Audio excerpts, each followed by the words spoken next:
मां हूं, धरती मां। हयग्रीव का दुर्भाग्य केवल ये नहीं है कि उसने भगवान विष्णु के आप्त वचनों को, ज्ञान को बंदी बना लिया है। उसका वास्तविक दुर्भाग्य ये है कि वो ज्ञान को इतना निकट पाकर भी ज्ञान से कोई लाभ नहीं उठा पा रहा है। ज्ञान से द्वेष करके कोई स्वयं ज्ञानी नहीं बन सकता। और यह तो हर युग में होगा कि कोई ना कोई वर्ग ज्ञान का मार्ग रोकने का प्रयत्न करेगा। वो ज्ञान और ज्ञानी से घृणा करेगा, पर स्वयं अपने मस्तिष्क को अज्ञान के अंधकार में डूबा रहने देगा।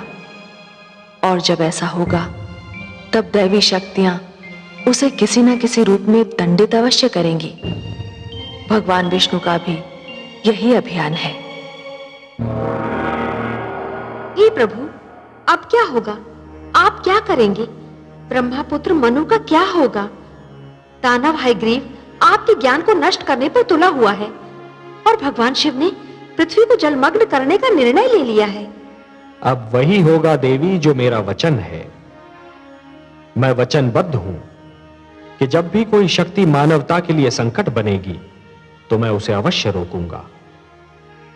जिस प्रकार सूर्य अपना तेज बांटना नहीं छोड़ सकता, जिस प्रकार एक दीपक अपना प्रकाश फैलाना नहीं छोड़ सकता, उसी प्रकार मैं भी अपने वचन से मुख नहीं मोड़ सकता देवी। अब मेरे प्रथम अवतार का समय आ गया है देवी।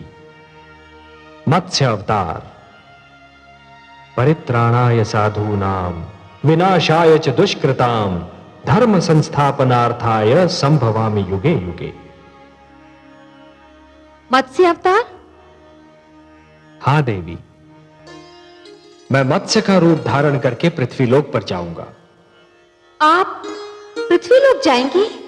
हाँ महादेवी। और मेरा क्या होगा? जब से आपने मेरी रचना की है, मैं आपके बिना एक पल भी नहीं रही हूं। आप ही तो कहते हैं कि मैं आपकी अर्धांगिनी हूं। आपकी बाएं भुजा में मेरा वास है। वामांगी हूं मैं आपकी, और आप मुझे ही छोड़कर जाने की बात कर रहे हैं। हे कमल नयन, मुझ पर दया कीजिए। एक क्षण भी मैं आपसे दूर नहीं रह सकती। हे सर्वश्रेष्ठ, हे नारायण, आपकी लक्ष्मी आपसे दूर नहीं रह पाएगी। दूर तो मैं भी नहीं रह सकता आपसे महादेवी। अपना विष्णु रूप पाते ही मैंने आपकी रचना की थी, तो मैं आपसे दूर कैसे रह सकता हूं? भला पुष्प से सुगंध और सागर से लहर दूर रह सकती है? हमारे एकाकार होने का समय आ गया है देवी।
मां हूं, धरती मां। मैं जानती थी कि मानव कल्याण के लिए, अपने आप्त वचन की रक्षा के लिए मेरे दीनदयाल भगवान श्री विष्णु मेरे आंगन को अवश्य पावन करेंगे।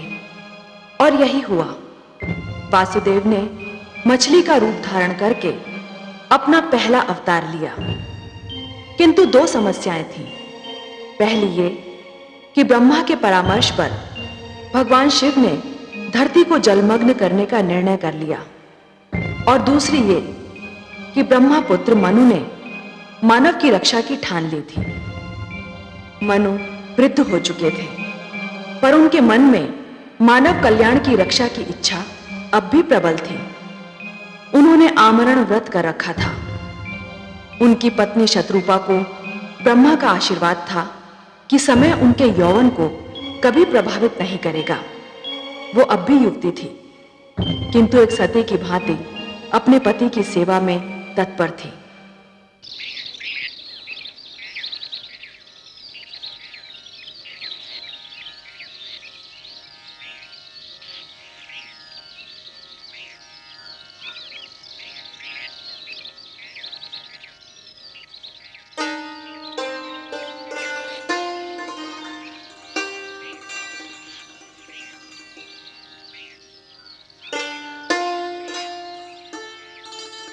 आपकी संध्या तर्पण का समय हो गया है स्वामी।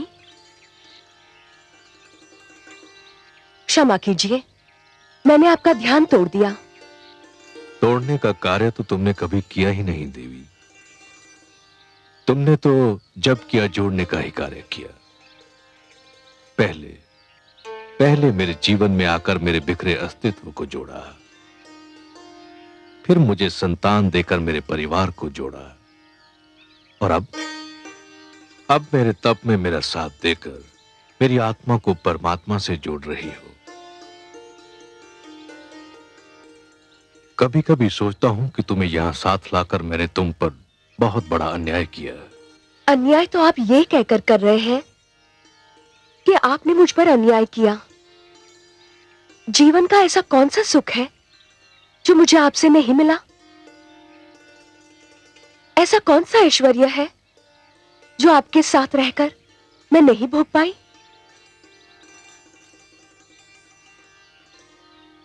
मैं बहुत ही स्वार्थी कहलाती यदि मैं आपसे केवल सुख पाती रहती, आपके दुख और आपके कष्ट की भागीदार न बनती। पिता श्री ब्रह्मा ने हमको उत्पन्न करते समय भी तो यही कहा था कि हम दो शरीर किंतु एक प्राण है। आप वृक्ष हैं स्वामी और मैं अमरलता। आपके सहारे के बिना तो मैं खड़ी भी नहीं रह सकती। तुमने जिस प्रकार सतीत्व के धर्म का पालन किया है, उसी से प्रसन्न होकर पिता श्री ब्रह्मा ने तुमको वरदान दिया कि तुम सदैव वैसी की वैसी रहोगी जैसी पिता श्री ने तुम्हें उत्पन्न किया था। तुम्हारी आयु आती जाती ऋतुओं और बीते समय से कदापि प्रभावित नहीं होगी। आपके मुख पर आपकी तपस्या, आपके निश्चय और आपकी कल्याणकारी प्रवृत्ति का तेज है स्वामी। मानव जाति के कल्याण के लिए आप आमरण व्रत कर रहे हैं। मानव जाति को बचाने के लिए आप तपस्या कर रहे हैं स्वामी। तुम भी तो मेरी भांति केवल जल का सेवन कर रही हो देवी। तुमने ये व्रत क्यों रखा है? मैं अपने सुहाग की रक्षा के लिए व्रत कर रही हूं। अब उठिए, सूर्यास्त का समय हो गया है।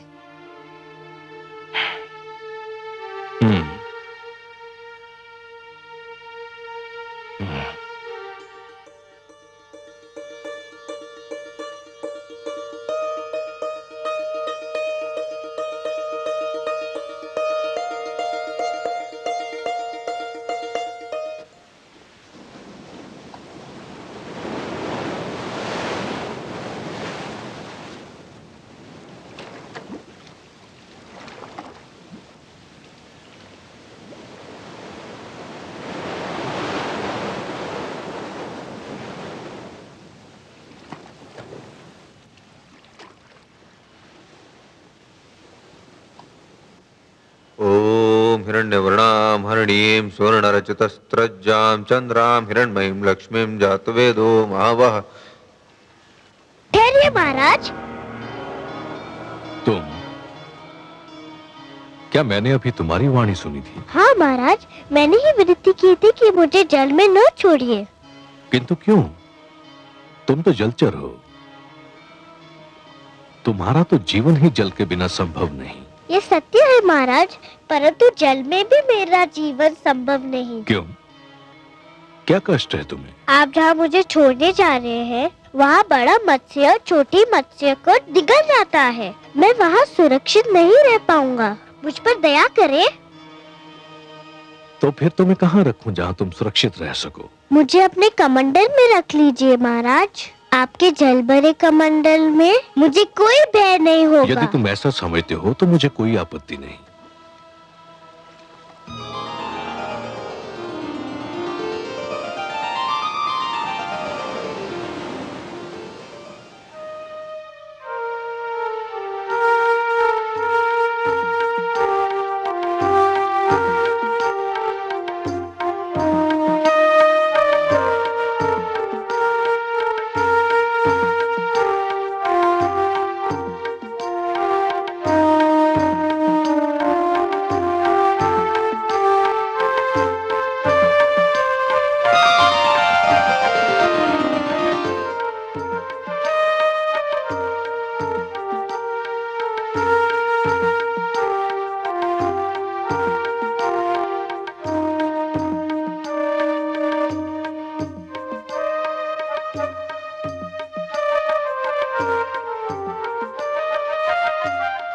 नहीं देवी नहीं, जल मत फेंकना। क्यों स्वामी? कमंडल में एक मत्स्य है, मैंने उससे जीवन रक्षा का वचन दिया है। ये तो छोटी सी मछली है। ये आपने बहुत अच्छा किया जो मुझे बता दिया, नहीं तो इसके प्राण चले जाते।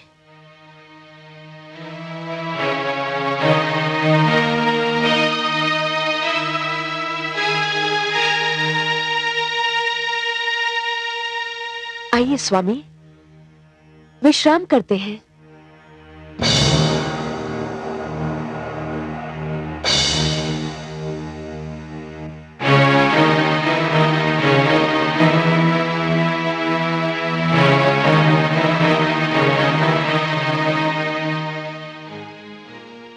हे दानवराज, आप हमें मुक्त कर दीजिए। आपने हमें छोड़ दिया तो भगवान विष्णु आपसे बहुत प्रसन्न होंगे। मुझे तुम्हारे विष्णु की कृपा नहीं चाहिए। चुपचाप अपने स्थान पर बैठे रहो, नहीं तो कड़ा दंड दूंगा।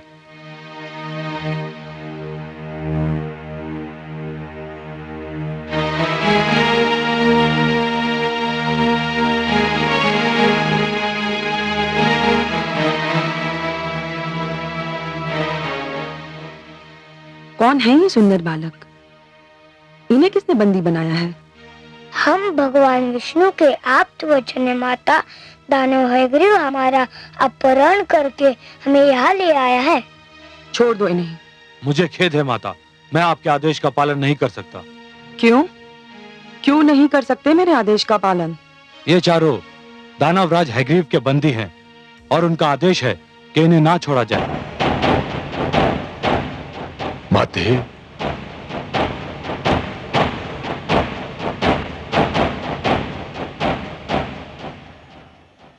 पुत्र, इन बेचारों को क्यों बंदी बनाकर रखा है?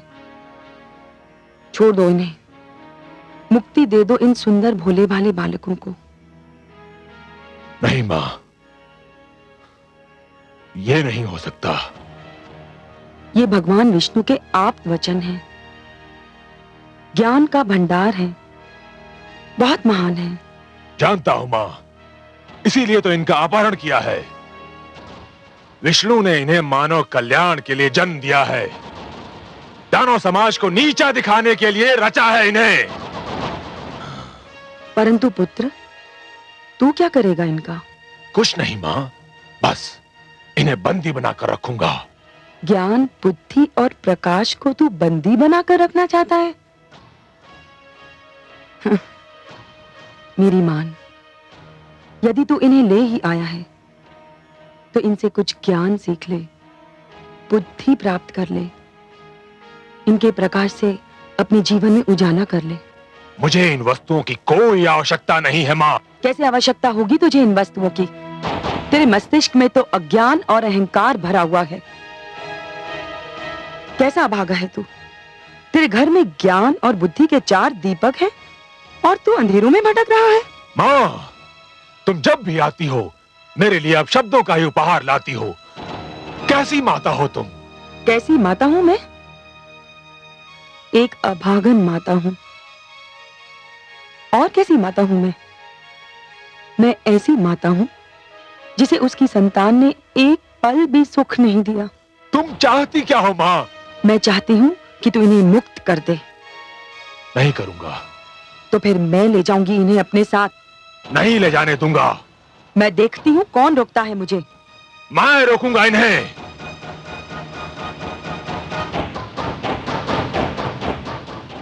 देखती हूं तू कैसे रोकता है। आओ बालको। नहीं। हट जा तू मेरे बीच से। मां, तुम चली जाओ यहां से। नहीं जाऊंगी। क्या कर लेगा तू मेरा? नहीं मां, मैं कहता हूं चली जाओ यहां से। नहीं तो। नहीं तो क्या करेगा तू? मां, मुझे भय है कहीं मेरा हाथ ना उठ जाए और मैं तुम्हारा अपमान न कर बैठूं। हाथ उठाएगा तू मुझ पर? मेरा अपमान करेगा तू? अरे अभागे, अपमान तो मेरा उसी दिन हो गया था जिस दिन तूने मेरी कोख से जन्म लिया था। हे ईश्वर, ऐसे दुर्वचन सुनने से पहले मुझे इस संसार से उठा क्यों नहीं लिया? ऐसे पुत्र के होने से तो पुत्र का ना होना ही अच्छा था।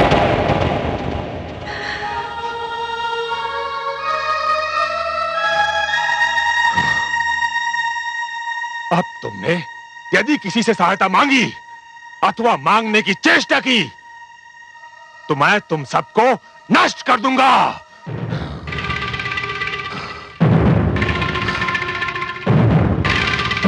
स्वामी,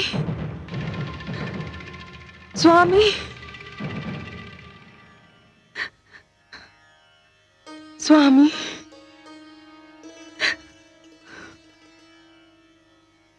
आगे कुछ कहने की आवश्यकता नहीं है देवी।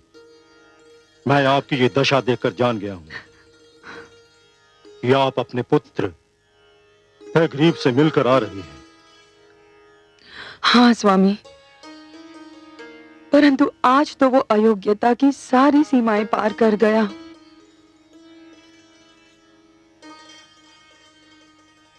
जो किसी सीमा को मानता ही ना हो उस पर यह दोष लगाना ही व्यर्थ है कि वो अयोग्यताओं की सारी सीमाएं पार कर गया। फिर भी क्या किया है उसने? उसने भगवान विष्णु के आप्त वचन 4 वेदों को बंदी बनाकर रखा है। मैंने उन्हें मुक्त कराना चाहा तो उसने मुझ पर हाथ उठाने की धमकी दे डाली। मन में तो आया कि उसे शाप ही दे दूं। तो फिर दे दिया होता। शरीर का जो भाग सड़ जाए उसे काट कर फेंक देना ही उचित होता है। कैसे देती स्वामी? मैं मां हूं, भले एक कुपुत्र की मां सही, परंतु आज मुझे एक बात का ज्ञान अवश्य हुआ है कि कभी-कभी मातृत्व भी लज्जा का कारण बन जाता है। आज पहली बार मैं बहुत लज्जित हूं कि मैं ऐसे पुत्र की मां हूं। मैं उसे अपनी कोख से जन्म देकर पछता रही हूं। पश्चाताप, पश्चाताप यदि भूल का मूल्य चुका सकता तो विश्वास करो मैं आपके पश्चाताप के साथ अपना पश्चाताप भी जोड़ देता। परंतु जिस प्रकार वर्षा ऋतु बीत जाने पर बीज बोने से कोई लाभ नहीं, उसी प्रकार हमारा पश्चाताप करना भी व्यर्थ है। कैसे अभागन हूं मैं। जानती हूं हयग्रीव के इस दुष्कर्म का क्या परिणाम होगा, फिर भी कुछ नहीं कर सकती। कुछ नहीं, कुछ नहीं। शांत हो जाइए। सब कुछ भगवान विष्णु पर छोड़ दीजिए। वो जो भी करेंगे उचित ही होगा, न्याय के अनुकूल होगा। शांत हो जाइए।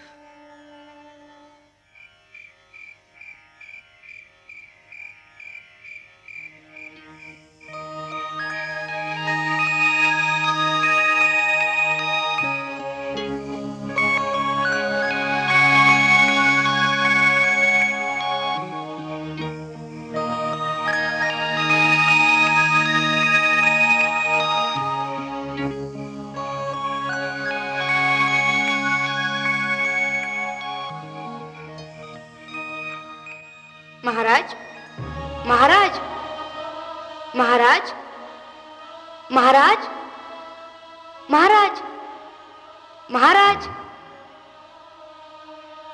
महाराज। ये मुझे कौन पुकार रहा है? क्या हुआ स्वामी?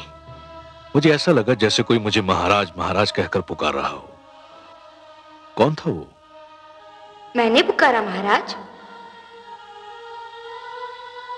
अरे, ये पुकार तो कमंडल से आ रही है। हाँ देवी, ये मैं ही हूँ। मेरी रक्षा कीजिए। इस कमंडल में मेरा श्वास रुका जा रहा है। मुझे यहाँ से निकालिए महाराज।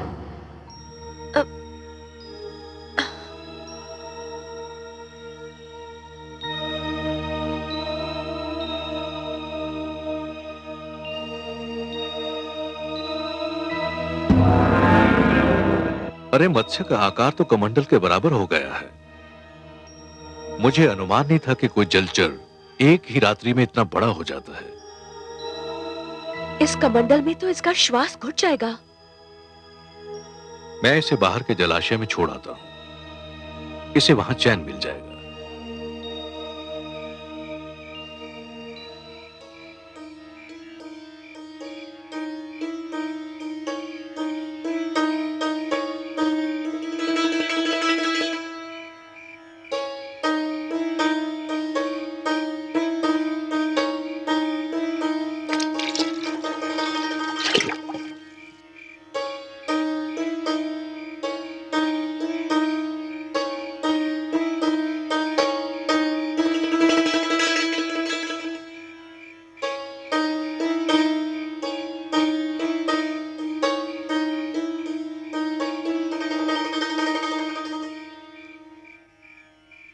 महाराज,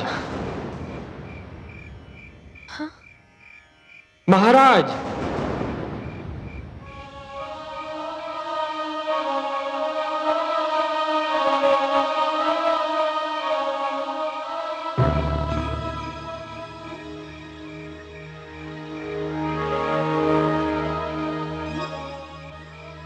इसका आकार तो इतनी शीघ्रता से बढ़ रहा है कि मैं आश्चर्यचकित रह गया हूं। मैंने किसी मत्स्य को एक ही रात्रि में इस प्रकार बढ़ते नहीं देखा है। स्वामी, क्या ये मत्स्य है? मुझे तो शंका हो रही है कि ये मत्स्य नहीं कुछ और ही है। अरे कुछ नहीं है देवी। संसार में ऐसे चमत्कार तो होते ही रहते हैं। यह भी ईश्वर का कोई चमत्कार होगा। आप चिंता मत कीजिए। तो अब आप इसे कहां ले जाएंगे? इसका आकार इतनी शीघ्रता से बढ़ रहा है कि सागर के अतिरिक्त इसका कोई स्थान नहीं हो सकता। मैं इसे ले जाकर सागर में छोड़ दूंगा। अब इसे किसी बड़े मत्स्य या जीव जंतु का भय नहीं है।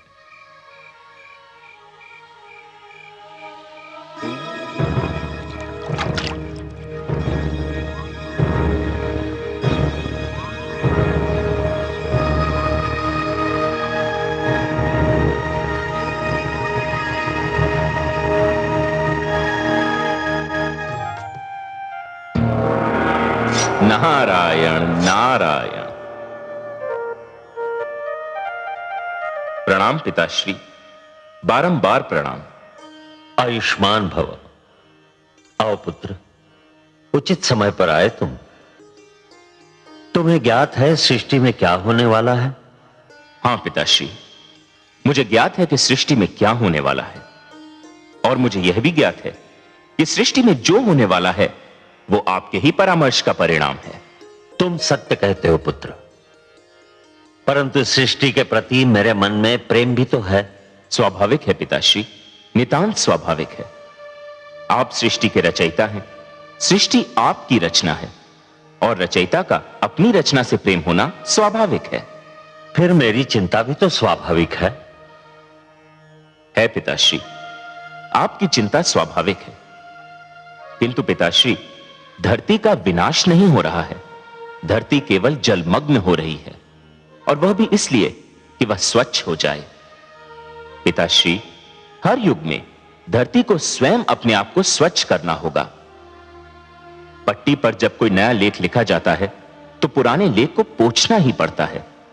सूर्य का प्रकाश समेटने के लिए आकाश को चांद तारों की चादर लपेटनी ही पड़ती है।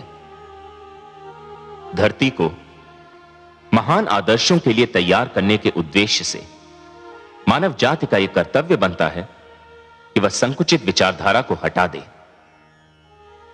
यदि यह कार्य मानव स्वयं कर ले तो देवताओं को हस्तक्षेप करने की कोई आवश्यकता नहीं, किंतु यदि मानव यह परिवर्तन नहीं ला सकता तो देवी शक्तियों को हस्तक्षेप करना ही पड़ता है, जो आप कर रहे हैं।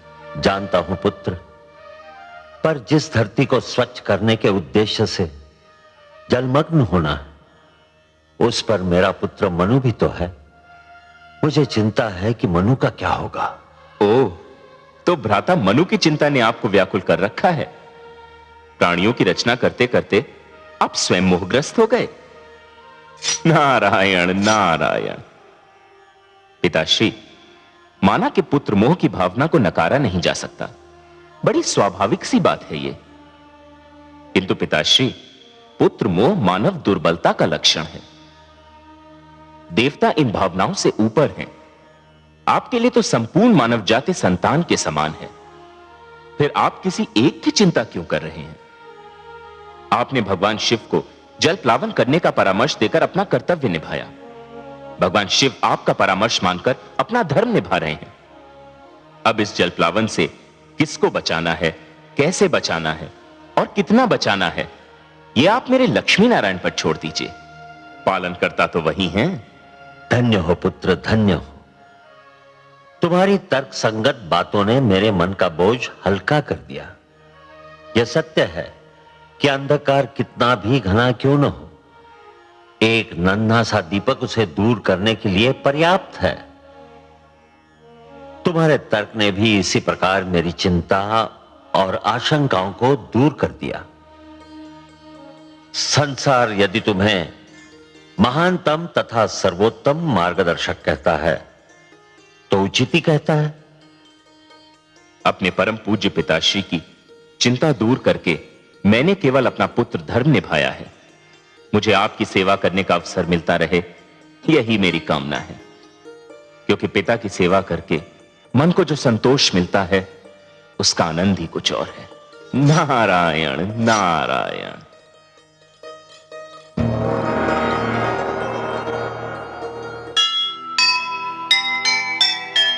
अपना धर्म निभाइए, ममता से मुख मोड़। नारायण के हाथ है जग रक्षा की डोर। चिंता मुक्त हुए पिता, ज्ञानी का सुन ज्ञान। नारद जैसे पुत्र पर क्यों न करे अभिमान, क्यों न करे अभिमान।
ये क्या हो रहा है भगवान? मुझे अपनी आंखों पर विश्वास नहीं हो रहा। एक नन्हा सा मत्स्य जिसे मैंने अपने कमंडल में शरण दी थी, वो इतना विशाल काय हो गया है कि ये अथाह विशाल सागर भी इसके लिए छोटा दिखाई पड़ रहा है। ये कैसी लीला है? ये साधारण मत्स्य हो नहीं सकता। मुझे बताइए आप कौन हैं? मैं आपके दर्शन के लिए व्याकुल हूं। मुझे दर्शन दीजिए प्रभु।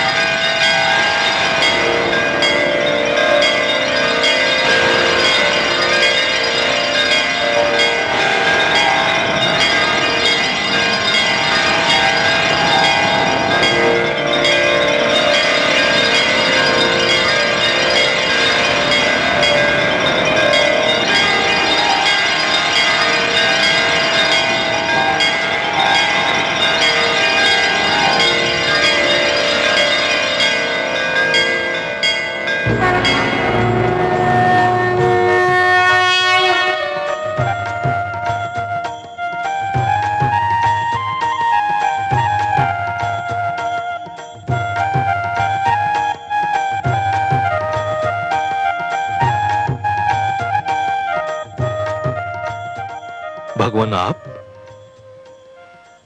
हे जगदीश्वर, हे जनार्दन, हे सर्वेश्वर, ये आप हैं प्रभु।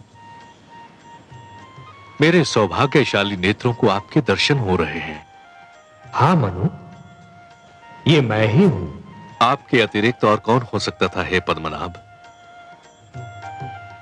ये लीला तो केवल आप ही दिखा सकते हैं कि सिमटे तो मानव की अंजुरी में समा जाएं और फैलें तो धरती और आकाश को भी ढक लें। आप मेरी अंजुरी में ठहरे, मेरी कुटिया में रहे। मैं किन शब्दों में आपको धन्यवाद दूं? हे सर्वश्रेष्ठ, आप महान हैं। मैं अपने भाग्य पर जितना भी गर्व करूं कम है। आपको कोटि कोटि प्रणाम हे लक्ष्मी नारायण।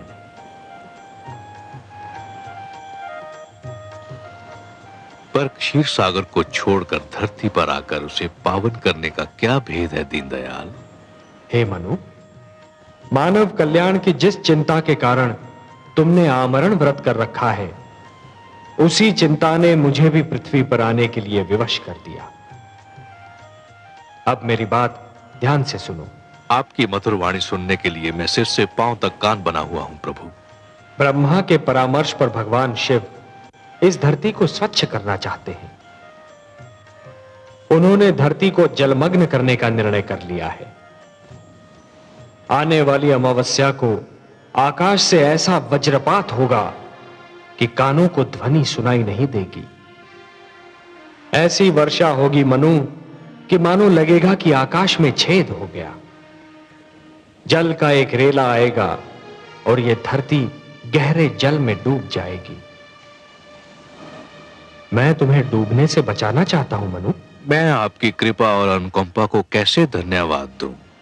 परंतु हे जगदीश्वर, जब समस्त धरती ही डूब जाएगी, मानव जाति ही नष्ट हो जाएगी, तो मैं अकेला बचकर क्या करूंगा? हे मनु, जीवन मानव से महानतर है। मानव को मृत्यु आ सकती है, परंतु जीवन कभी नहीं मरता। जिस प्रकार एक डाली से एक पुष्प टूटता है परंतु वहीं से दूसरा पुष्प भी फूटता है, उसी प्रकार जहां एक जीवन का अंत होता है, वहीं पर दूसरा जीवन प्रारंभ होता है। एक पीढ़ी चली जाती है परंतु वहीं दूसरी पीढ़ी पहली पीढ़ी के स्थान को रिक्त नहीं रहने देती। यही जीवन की परंपरा है। तुम इसी परंपरा को अक्षुण्ण रखोगे, तुम इसी परंपरा को जीवित रखोगे। यही मेरा उद्देश्य है। आपके आदेश का पालन तो मेरा परम धर्म है प्रभु।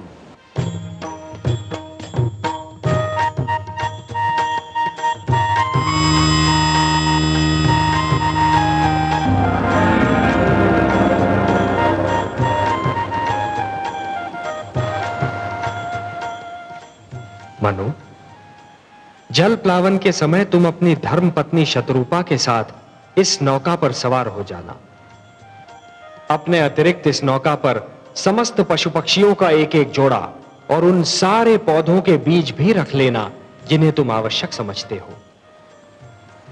मैं मत्स्य के रूप में आऊंगा। तुम इस नौका को मेरे सींग से बांध देना। मैं तुम्हारी नौका को सुमेरु पर्वत पर ले जाऊंगा, जहां पहुंचकर तुम्हें एक नवीन जीवन का निर्माण करना होगा, एक नए मानव को जन्म देना होगा। जो आदेश प्रभु। मैं आपके आदेश का अक्षरशः पालन करूंगा।